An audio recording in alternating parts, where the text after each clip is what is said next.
Bonjour à tous, ça me fait très plaisir de vous retrouver pour ce webinaire sur les nouvelles fonctionnalités euh, du produit Herméo pour le dernier trimestre de l'année 2022. Donc, on va voir ensemble les nouvelles fonctionnalités qui sont sorties lors du dernier trimestre de l'année 2022. Ça me fait très plaisir. Je vois qu'il y a beaucoup de monde sur le chat, beaucoup de personnes qui se connectent, des noms que je connais, des personnes avec qui j'ai déjà pu échanger auparavant, mais aussi de nouvelles personnes. Bienvenue à tous.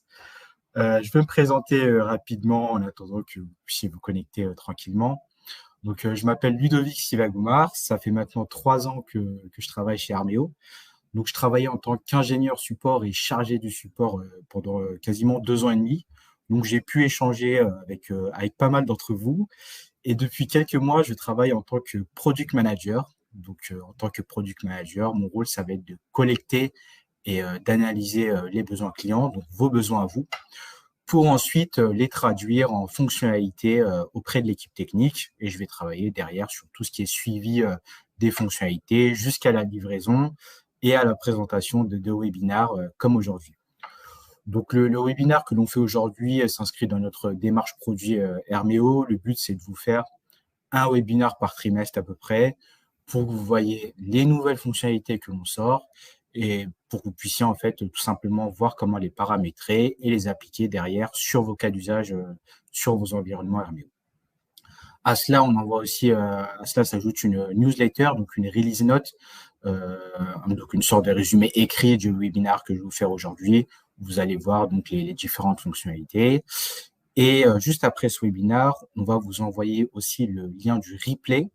Donc, si jamais vous avez des collègues qui n'ont pas pu être présents, qui étaient absents, n'hésitez pas à leur envoyer le lien du replay pour qu'ils puissent visionner ça en différé. Donc voilà, je vous propose tout de suite de voir l'agenda d'aujourd'hui, donc les fonctionnalités que l'on va voir ensemble. Alors, on va commencer par une fonctionnalité plutôt destinée aux opérateurs sur l'application. Donc, c'est une fonctionnalité qui va permettre de créer des raccourcis sur la page d'accueil de l'application Hermeo pour retrouver des interventions qui sont localisées autour de l'opérateur. Donc, il va pouvoir voir quelles sont les interventions les plus proches qu'il a autour de lui dans un périmètre donné. La seconde fonctionnalité va être d'exporter les historiques de valeurs d'attributs. Alors, peut-être que certains utilisent déjà le connecteur Hermeo Power BI. On a aujourd'hui donc un connecteur Hermeo Power BI qui permet d'exporter les valeurs d'attributs existantes, les valeurs d'attributs courantes, mais maintenant, on peut aussi exporter les historiques, donc les anciennes valeurs des attributs de ressources.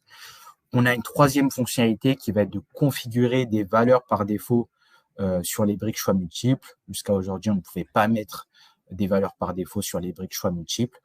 Et donc, on a mis en place cette fonctionnalité. On va avoir un cas d'usage très simple qui va vous permettre d'unifier vos structures de données. Et enfin, on va voir donc une suite de petites améliorations. Je dis petites, mais c'est des améliorations qui, je pense, vont servir pour la plupart d'entre vous. Donc, des petites fonctionnalités qui sont très faciles à mettre en place et qui vont être très utiles pour à la fois pour vos opérateurs, mais aussi pour vos administrateurs. Donc, commençons tout de suite par la première fonctionnalité qui est donc la feature sur retrouver les interventions localisées autour de soi.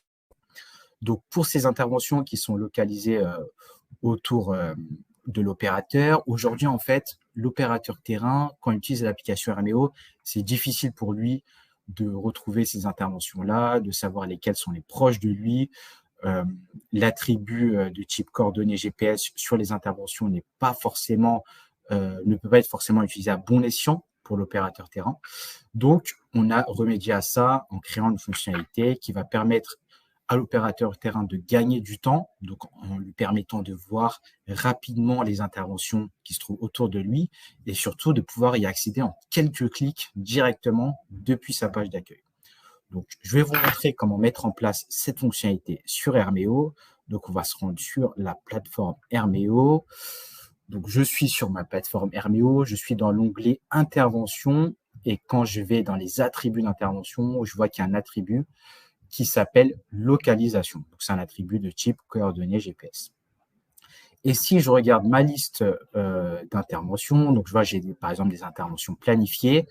Donc c'est des interventions qui sont localisées par exemple ici au Stade de France ou à Paris Sud, dans le sud de Paris. Et donc si je vais vers la droite pour voir les, euh, les valeurs d'attributs de l'attribut localisation, je vois que j'ai bien des coordonnées GPS pour chacun des attributs. Donc c'est pareil pour les interventions en cours. J'ai aussi des interventions qui sont en cours, localisées, et qui ont une valeur d'attribut pour l'attribut localisation. Et pareil pour les interventions terminées, j'ai des interventions qui sont géolocalisées. Pour permettre à l'opérateur d'accéder rapidement à ces interventions géolocalisées, on va utiliser en fait une fonctionnalité qui s'appelle personnaliser sa page d'accueil. Peut-être que certains l'utilisent déjà. Sinon, on va voir comment l'utiliser. C'est assez simple. Il suffit de se rendre dans l'onglet Utilisateurs. Je clique sur Équipe, donc Teams ici, page d'accueil personnalisée, et je vais ouvrir une page d'accueil personnalisée que moi j'ai déjà créée, et on va venir la modifier ensemble. Donc, je vois que j'ai ici des petites briques qu'on appelle en fait raccourcis, qui vont nous permettre d'accéder rapidement en un clic à des informations données. Donc ici, on a un raccourci qui permet d'accéder à la base de données antenne, aux ressources de la base de données antenne. Donc l'opérateur terrain, il va juste cliquer sur ce raccourci et il pourra avoir toutes les ressources de la base de données antenne. S'il clique sur ce raccourci, il pourra voir tous les documents de type inspection. Donc ça, c'est un raccourci vers des formulaires. Et nous, on va mettre un raccourci vers des listes d'interventions. Donc, je vais venir utiliser le raccourci intervention, donc liste d'intervention. Je vais le nommer intervention autour de moi et je vais venir configurer un filtre. Donc, dans le filtre que je vais mettre en place, je vais dire je veux que toutes les interventions qui ont une valeur d'attribut pour l'attribut localisation ressortent en fait dans les résultats du filtre. Donc je vais juste mettre en place ce filtre-là. Donc j'ai juste sélectionné mon attribut de localisation. L'opérateur derrière se met d'office. J'applique le changement. Je publie ma page d'accueil personnalisée. Et derrière, je vais venir en fait assigner cette page d'accueil à une équipe d'utilisateurs. Donc, alors moi, sur mon espace, j'ai qu'une équipe d'utilisateurs, mais si vous avez plusieurs équipes, bien entendu, vous pouvez assigner ça à une équipe, deux équipes, trois équipes, selon vos besoins. Donc, j'assigne ma page d'accueil personnalisée et je vais me rendre donc sur la web app pour voir les résultats. Alors, pour rappel, au niveau de l'application mobile, on a donc une application web, une application mobile qui fonctionne à la fois sur Windows, sur Android et sur iOS. Donc, selon vos besoins, en fonction des besoins de vos entreprises, vous pouvez utiliser l'application. Je me retrouve maintenant donc sur ma page d'accueil personnalisée. Donc, j'ai bien mes différents raccourcis. J'ai mon raccourci vers les ressources de la base de données antenne, mes raccourcis vers mes documents d'inspection, et mon raccourci vers les interventions qui se trouvent autour de moi. Donc, je clique sur ce raccourci et je vois que j'ai des interventions qui se trouvent voilà, à environ 3,8 km, une intervention au Stade de France, une autre intervention à 5 km. J'ai aussi des interventions qui sont en cours, donc un peu plus loin, et j'ai des interventions qui ont été terminées, donc une très proche à 900 mètres de ma position. Et j'ai un petit curseur en bas qui va me permettre en fait de filtrer un périmètre en fait et de restreindre en fait mes résultats de recherche au niveau des interventions. Donc là, je vois j'ai une intervention qui est à 5 km et si jamais voilà, je vais jusqu'à 4, cette intervention disparaît et je peux bien sûr agrandir derrière le périmètre de recherche si besoin. Donc voilà pour cette fonctionnalité qui va permettre à l'opérateur, en jouant avec notamment le curseur bas, de voir les interventions dans un périmètre donné. Autre petit point, nous avons aussi bien sûr pensé à nos amis anglophones. Donc on a pu voir qu'en fait les distances se trouvent en kilomètres ici. Si jamais vous avez des besoins sur une autre unité de mesure, notamment les miles, il faut se rendre en fait sur la page autre de l'application mobile, mon profil. Et là, on a un petit réglage pour passer des kilomètres aux miles. Donc, on clique sur OK. Et désormais, toutes les distances vont venir être enregistrées en miles. Donc, ça va permettre, si vous évoluez dans un contexte international, donc il y en a pas mal d'entre vous qui évoluent dans un contexte international, de pouvoir mettre en place tout cela. Donc voilà pour cette fonctionnalité. Si je retourne ici, je vois qu'ici, j'ai 2,3 miles et 3,1 miles ici. Donc voilà pour cette première fonctionnalité sur retrouver des interventions qui sont localisées autour de soi. Passons maintenant alors sur notre seconde fonctionnalité qui va être exporter les historiques de valeurs d'attributs. Alors, jusqu'à aujourd'hui, l'historique des ressources restait bloqué sur la plateforme Hermeo. Il était difficile pour vous d'exploiter les données. En fait, aujourd'hui, on a un connecteur Hermeo Power BI qui est en place, mais qui nous permet en fait d'exporter uniquement les valeurs courantes des ressources, donc les valeurs actuelles, mais on ne peut pas en fait voir les anciennes valeurs qui ont été assignées, par exemple, il y a 2 ans, 2 mois ou il y a 2 semaines. Donc, c'est assez difficile de retrouver ces anciennes valeurs. Et donc, derrière, pour vous, il était difficile d'avoir vraiment un suivi de l'évolution des données de vos ressources sur Power BI. Et avec la nouvelle fonctionnalité que je vais vous montrer, on va pouvoir avoir une meilleure exploitation de ces données saisies au cours du temps et vous allez avoir un réel suivi temporel de vos datas. Donc, je vais retourner sur ma plateforme Hermeo. Hop, je vais sur ma plateforme et je suis en fait ici sur une base de données qui s'appelle Antenne. Donc, c'est une nouvelle base de données où j'ai une dizaine d'antennes. Donc, ce sont des ressources. Et si je clique sur mon antenne 1, je vois que j'ai un attribut ici qui s'appelle speed, donc le débit de l'antenne. Je vais cliquer sur historique et là, je vois que j'ai eu pas mal de valeurs qui ont été affectées pour cet attribut pour l'antenne 1. Donc, je vois qu'ici, j'ai 8 mégaoctets par seconde qui ont été affectés le 13 février 2022. J'ai 0,1 mégaoctets seconde qui a été affecté le 22 décembre 2022.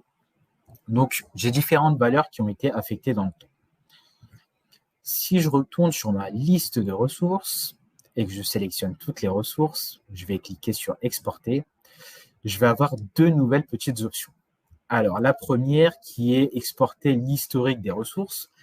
Donc, si on clique sur ce bouton, ça va venir nous générer un fichier Excel, donc au format CSV, donc avec des données au format CSV.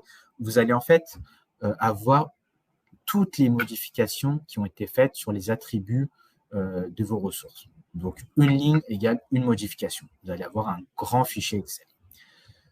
Autre option qui s'offre à vous, notamment si vous travaillez avec une connexion Hermeo Power BI, vous avez exporté les assets, l'historique des assets vers Power BI. Donc, je vais cliquer ici et j'ai une petite fenêtre d'explication qui va m'expliquer comment mettre en place cette connexion pour connecter l'historique des ressources vers Power BI. Donc, je clique sur Start. Je vais donner un nom à mon historique, à mon export automatique, Donc, je vais mettre antenne historique. Hop. Et derrière, je dois venir en fait sélectionner les attributs qui m'intéressent dans mon export. Alors, moi, je vais dire, je suis intéressé par la criticité des antennes. Je suis intéressé par la date de dernière maintenance. Et je suis intéressé aussi par la vitesse de débit de l'antenne. Donc, je clique sur Next. Et par la suite, donc, j'ai un lien, donc une sorte d'URL en fait qui vous est générée. Donc, une URL par laquelle il faudra insérer votre clé API. Donc, la clé API, c'est un code secret, entre guillemets, que l'on donne à chacun d'entre vous qui vous permet d'exporter vos données en toute sécurité. Donc, j'ai un lien URL. qui est généré ici. Et après, en faisant un copier-coller de ce lien URL dans Power BI, je vais générer un dashboard Power BI. Si jamais les étapes ne sont pas claires, n'hésitez pas à consulter un article qui s'appelle Comment connecter Hermeo à Power BI sur notre centre d'aide, où tout est expliqué de façon très claire, étape par étape, avec des captures d'écran qui vous guideront. Donc, il suffit juste de copier-coller ce lien dans Power BI.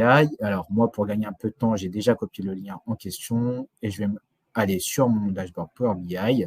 Donc, le voici. Et là, j'ai un graphique assez simple où, en fait, j'ai une antenne et j'ai l'évolution du débit de l'antenne dans le temps. Donc là, je suis sur l'antenne 10. Je vois qu'au début, j'avais 20 mégaoctets par seconde jusqu'à la date du 10 janvier 2022. Et ensuite, je suis passé du coup à 10 mégaoctets par seconde. Et maintenant, je me suis retrouvé à 0. Donc maintenant, grâce à cette fonctionnalité, vous allez vraiment avoir un suivi temporel, vous allez voir l'évolution et ça va même, je pense, vous servir dans tous les cas de prédiction, notamment de maintenance sur des ressources, donc très facilement en mettant en place des dashboards sur Power BI. Voilà pour cette seconde fonctionnalité qui, je pense, vous servira à beaucoup d'entre vous qui collectent les données. Je vais retourner sur ma présentation pour enchaîner sur la troisième fonctionnalité. Alors, la troisième fonctionnalité, ça va être de configurer des valeurs par défaut sur les briques de type Schwab-Mitchell.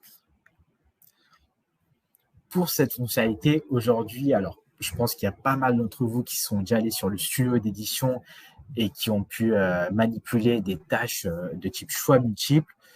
Sur ces types de tâches, jusqu'à aujourd'hui, il n'était pas possible de coller une valeur par défaut. Donc, on ne pouvait pas mettre un tag dans une valeur de type choix multiple. Et la principale problématique, c'était que ça donnait des structures de données incohérentes entre notamment les attributs de ressources et les attributs de type intervention. Donc, on a mis en place cette fonctionnalité et la principale valeur, c'est d'avoir une structure de données beaucoup plus cohérente dans vos environnements Hermeo. Donc, on va faire un cas d'usage assez simple que je vais vous montrer toujours sur la plateforme Hermeo. Je vais retourner sur ma plateforme et je vais m'intéresser en fait aux attributs de ressources et aux attributs d'intervention. Donc, imaginons le cas d'une entreprise qui toujours inspecte des antennes. Donc, une entreprise va inspecter des antennes et l'opérateur, en fait, il va déterminer, OK, est-ce que la ressource que j'inspecte, est-ce que la maintenance qui doit être faite dessus, la maintenance, elle doit être faite très rapidement. Donc, il y a une priorité de maintenance très critique, ou alors une priorité de maintenance moyenne ou au contraire une priorité de maintenance assez mineure si l'antenne va très bien. On va en fait dire, OK, j'inspecte telle ressource qui a une telle priorité de maintenance et l'intervention dans laquelle je travaille va prendre la valeur de l'attribut de ressource. Donc, on va voir ça ensemble. Si je vais dans ma base de données antenne, j'ai un attribut qui s'appelle priorité de maintenance. Donc, je vais ouvrir cet attribut qui s'appelle priorité de maintenance et j'ai 3 valeurs pour l'attribut priorité de maintenance. Donc, très critique et mineur. Donc, ça, ce sont mes attributs qui vont, mes valeurs d'attributs qui vont décrire mes antennes, chacune de mes antennes. Donc, si je vais par exemple dans l'antenne 1, je vois que la priorité de maintenance est très critique. Donc, si jamais j'appelle cette ressource dans une intervention, il faudrait que je dise, OK, je travaille sur une antenne pour laquelle la maintenance est très critique, il faut que mon intervention devienne très critique aussi. Donc, comment faire en sorte pour caractériser son intervention et dire qu'elle est très critique? Assez simple, on utilise les attributs d'intervention, tout simplement. Et si je vais dans les attributs d'intervention, je vais avoir pareil un attribut qui s'appelle priorité de maintenance et qui va avoir 3 valeurs, très critique, critique et mineur. Donc, on a un attribut qui est présent à la fois dans les ressources, un attribut qui est à la fois dans les interventions, et on va venir copier-coller la valeur qu'on a dans les ressources dans les interventions. Donc, je vais me rendre sur un document, je vais vous montrer comment paramétrer ça sur le studio d'édition. Je clique donc sur mon formulaire, je l'ai appelé formulaire de maintenance. Je vais ouvrir mon formulaire. Alors, j'ai une première section avec une tâche de type choix multiple qui s'appelle criticité de la ressource principale. Donc, elle est liée à un attribut de ressource, donc l'attribut priorité de maintenance qu'on a vu auparavant. Et donc, le but, ça va être d'aller chercher des données en base de données. Donc là, on avait vu que l'antenne 1, c'était très critique. Et je vais rajouter par la suite, donc dans information de l'intervention, une nouvelle tâche de type choix multiple. Donc, hop, je mets une tâche de type choix multiple. Et là, je vais venir celle-là la lier à l'attribut d'intervention priorité de maintenance. Donc, hop, j'ai lié ma tâche à l'attribut priorité de maintenance. Je vais appeler ma tâche criticité d'intervention. Je vais dire, OK, c'est cette tâche qui va déterminer si mon intervention est importante ou pas. Et je vais venir copier-coller le tag de la ressource dans ma tâche intervention ici. Donc voilà. Donc j'ai ici donc j'ai mes deux tâches ici et j'ai copié-collé le tag de cette tâche dans la seconde. Je publie mon formulaire et je vais ensuite ouvrir le formulaire en question sur l'application mobile. Donc, j'ai déjà l'application mobile ouverte. Je vais aller dans Documents, Formulaire de maintenance. Alors, je vais relancer ça comme ça. Hop, je vais choisir une antenne sur laquelle travailler. Donc, moi, je vais prendre l'antenne 1. On va garder l'antenne qu'on a vue dans la base de données tout à l'heure. Et si j'ouvre l'information de la ressource, je vois, effectivement, la criticité est très critique. Donc, il faut vite que j'intervienne sur la ressource. Et si je vais maintenant dans la criticité de l'intervention, sans même cliquer, donc vous avez vu, j'ai cliqué sur aucun bouton, la criticité de l'intervention va elle aussi être très critique. Donc, on va voir que l'intervention, on va lui donner une priorité très importante aussi. Je termine mon intervention. Je retourne sur la plateforme.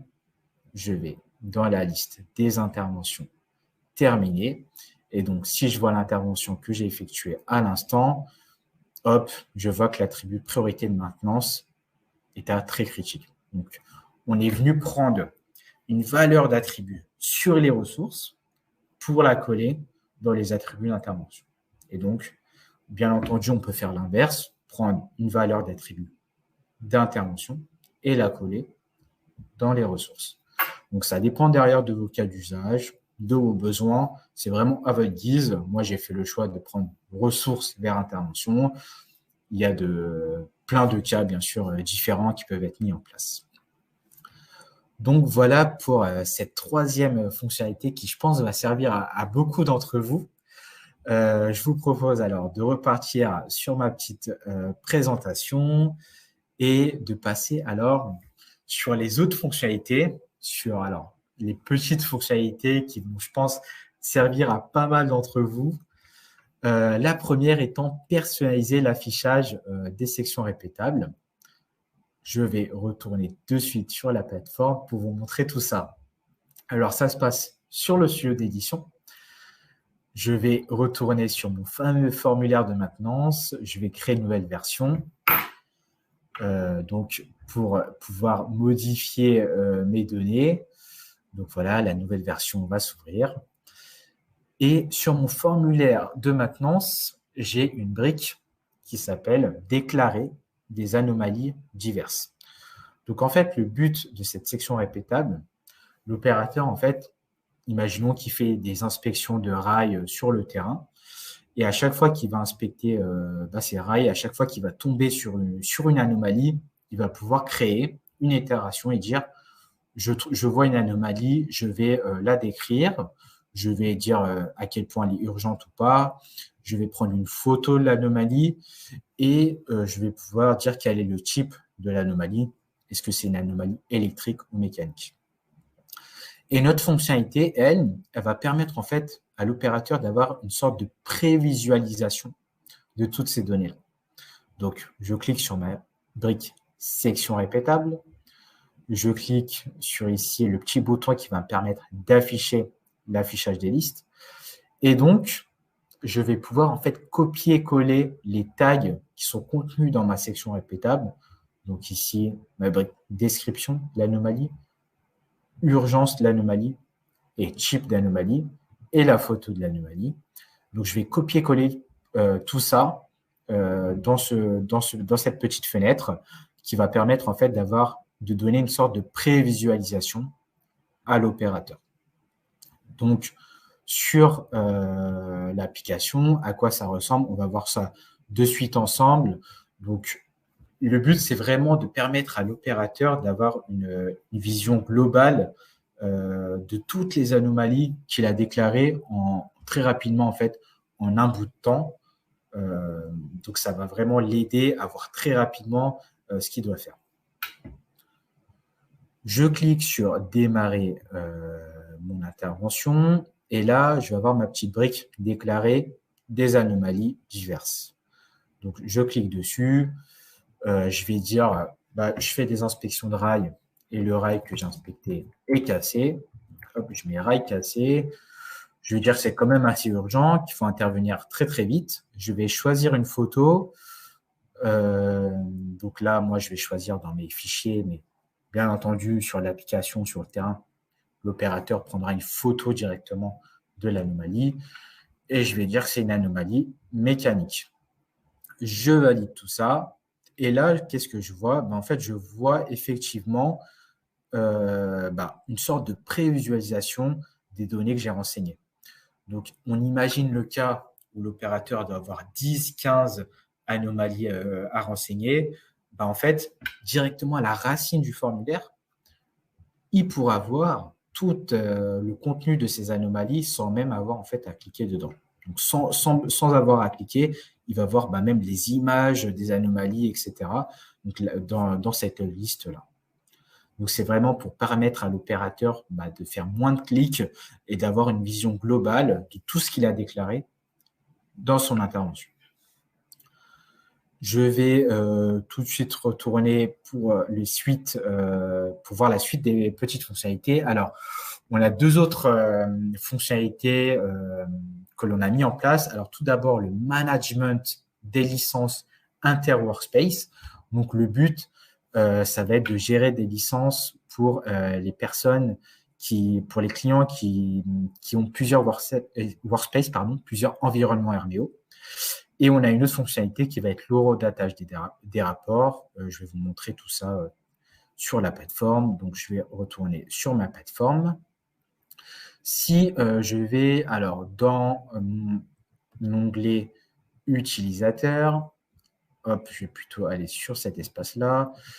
Je vais dans mon onglet utilisateur. En fait, beaucoup d'entre vous utilisent ce qu'on appelle les workspaces, donc les multi-workspaces. Donc, un workspace, c'est un environnement de travail Herméo. Donc, en fait, en général, vous travaillez dans un workspace égale un projet. Donc, on a des clients qui ont 10, 15, 20 workspaces. Et au niveau des licences, il était assez, c'est vrai, difficile de s'y retrouver pour savoir est-ce que les licences que j'assigne à un workspace vont être présentes aussi dans le workspace B. Est-ce que j'ai des licences uniquement pour le workspace B et pas pour le workspace A? Comment ça se passe pour les utilisateurs qui se trouvent sur les deux workspaces? Donc, on a simplifié en fait tout simplement le management des licences pour les utilisateurs qui ont plusieurs workspaces, pour les clients qui ont plusieurs workspaces. Et en fait, directement, les licences sont en amont en fait de ces workspaces-là et on va avoir un pool de licences par client. Et derrière, vous, en fait, vous les dispatchez, c'est vraiment le terme dispatcher pour chacun des workspaces à votre guise, sans vous préoccuper de OK, là j'ai mis peut-être trop de licences pour ce workspace, etc. C'est vraiment vous qui dispatchez ces licences-là. Donc là, par exemple, je vois pour mon premier espace qui s'appelle Webinar Q4 2022, j'ai un utilisateur qui s'appelle Rudy Labor. Rudy Labor qui est mon collègue en charge de l'équipe marketing chez Herméo et qui organise ce webinaire. qui nous écoute attentivement aujourd'hui. Donc, je vois que Rudy est déjà présent sur le Workspace Webinar Q4 2022 et qu'il a une licence. Maintenant, si je vais sur mon second Workspace, donc je l'ai appelé espace secondaire, je vais dans la page utilisateur et je vois pareil que Rudy est bien présent et qu'il a une licence aussi. Donc, si je retourne sur mon espace Webinar Q4 2022, je vais dans mes utilisateurs. Donc, je vois que j'ai 3 licences disponibles. Hop, je sélectionne Rudy, j'enlève sa licence et si je rafraîchis la page, là, je vois bien que j'ai toujours, alors du coup, 3 licences. Je me suis trompé de Workspace, autant pour moi. Donc, je vais plutôt aller ici, 3 licences disponibles. Je vais assigner ma licence à Rudy. Et là, je vois que j'en ai plus que 2 qui sont disponibles, effectivement. Donc, peu importe l'espace en fait où vous travaillez, vous voyez que le nombre de licences augmente ou diminue en fonction du besoin. Donc là, on était à 3, j'ai assigné une licence à Rudy et je suis passé à 2 sur le nombre de licences disponibles. Et donc, si je vais sur Webinar Q4 2022, je vais aussi avoir 2 licences disponibles affichées en haut à droite sur le Workspace Webinar Q4 2022.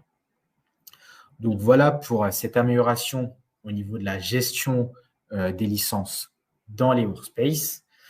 Et je vais passer à la dernière petite amélioration, une amélioration plutôt juridique.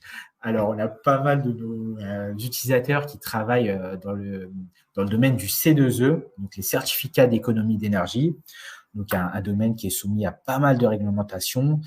Et on a une nouvelle réglementation qui oblige maintenant les rapports à être horodatés. Donc, de notre côté, Herméo, on a une petite amélioration. Je vais retourner sur mon premier workspace de travail. Je vais aller dans ma liste d'intervention terminée. Donc, je vais ouvrir un rapport, pardon. Et ici, je vois une petite mention qui me stipule à quel moment le rapport a été généré par les serveurs Herméo. Et donc, cette mention va avoir une valeur juridique. Et en fait, c'est une mention qui va venir vraiment tamponner votre rapport et dire le rapport a été généré à telle date, à telle heure. Et donc, derrière, c'est vraiment une mention comme une signature, si vous le souhaitez, sur vos rapports. Donc, voilà pour l'horodatage des rapports qui est aujourd'hui présent sur tous les rapports Herméo. Donc voilà pour les nouvelles fonctionnalités. On a fait le tour des nouvelles fonctionnalités d'Herméo. Merci à tous pour votre écoute, pour votre attention. Je vous propose de passer tout de suite aux questions. Alors, on a pas mal de questions. Je vais essayer de répondre à pas mal d'entre elles. Désolé si on n'a pas vraiment le temps de répondre à toutes les questions. On reviendra vers vous, bien sûr, par mail avec des explications détaillées, des liens d'articles et même si vous le souhaitez, une démonstration personnalisée, pas de souci. Donc, vous inquiétez pas si vous voyez que je n'ai pas pu répondre à votre question. Je reviendrai vers vous, moi ou l'équipe produit, pour vous apporter plus d'informations. Alors, au niveau des questions, alors je vais commencer. Quel est le degré de précision des maîtres pour la fonctionnalité sur la géolocalisation des interventions? Alors, très très bonne question. Alors, cette fonctionnalité pour géolocaliser les interventions va être précise en fait à quelques mètres près. Donc, c'est au mètre près qu'on va être précis. En fait, il y a aussi un facteur de précision qui dépend du téléphone ou de la tablette qui est utilisée. Donc, on a aussi un facteur qu'on ne maîtrise pas vraiment chez Herméo, du coup, qui dépend directement de l'appareil qui est utilisé. Mais plus l'appareil est précis et performant, et plus on va être précis, nous, au niveau des mètres qu'on affiche. Toujours sur la fonctionnalité géolocalisation des interventions. Alors, est-ce que cela marche en mode hors connexion? Oui, la fonctionnalité géolocalisation des interventions fonctionne correctement en mode hors connexion. Donc, si vous activez le mode hors connexion sur vos appareils mobiles, sur l'application Herméo, ça fonctionne totalement. Je passe à la question suivante. Alors, si un utilisateur est enlevé d'un workspace, est-ce que ces données sont conservées? Alors, très très bonne question. Alors, si on retire la licence d'un utilisateur, toutes ces données sont bien conservées. On vient supprimer aucune donnée. Donc, si on retire la licence, par exemple, j'ai retiré la licence de mon collègue Rudy, je vais conserver bien sûr les interventions qu'il a réalisées, les rapports qu'il a faits. S'il a fait des modifications en base de données, on va bien sûr conserver ces modifications. S'il a créé des formulaires, on va conserver ces formulaires. On ne va en fait rien supprimer si l'utilisateur est lui-même retiré d'un espace. Question suivante. Alors, le rajout des licences au niveau inter-workspace est-il effectif tout de suite? Alors non, pour les utilisateurs qui ont plusieurs workspaces, je vous invite en fait à vous tourner vers votre chargé de compte Herméo qui va, lui, derrière faire la manipulation pour affecter les licences directement en mode inter-workspace, comme on a vu, pour que vous ayez un pool de licences, un batch de licences que vous derrière dispatchez selon les workspaces. Donc, vaut mieux voir ça directement avec votre chargé de compte. Alors, question suivante. Est-ce que je peux personnaliser les sections répétables avec tous les types de tâches? Oui, alors tous les types de tâches peuvent être utilisés dans la fonctionnalité personnaliser les sections répétables. Donc, les tâches de type, comme on a vu, image, choix multiples, texte, nombre, donc les briques action, les briques durée, les briques heure. Donc, tous les types de tâches peuvent être utilisés. Il n'y a que le type de tâche pièce jointe, par exemple, qui peut pas être utilisé. Pourquoi? Parce qu'on ne peut pas venir personnaliser sur l'application avec une pièce jointe. Le cas d'usage serait assez complexe. Donc, quasiment tous les types de tâches, oui, peuvent être utilisés. Donc voilà, donc je pense que j'ai répondu à la plupart des questions. C'était vraiment un grand plaisir pour moi d'animer ce webinaire. Merci à tous pour votre participation, pour votre écoute. C'était vraiment super pour moi d'accueillir ce premier webinaire et j'espère que toutes les fonctionnalités que j'ai présentées aujourd'hui vont pouvoir être mises en place facilement chez vous, pouvoir les appliquer à vos cas d'usage. N'hésitez pas à nous contacter donc sur l'adresse mail que vous voyez, contact@hermeo.com si vous avez des questions, si vous souhaitez nous contacter, avoir de plus amples informations sur des fonctionnalités précises. Et on reste disponible, bien sûr, si vous avez des questions. Merci à tous. Très bonne journée à vous et au revoir.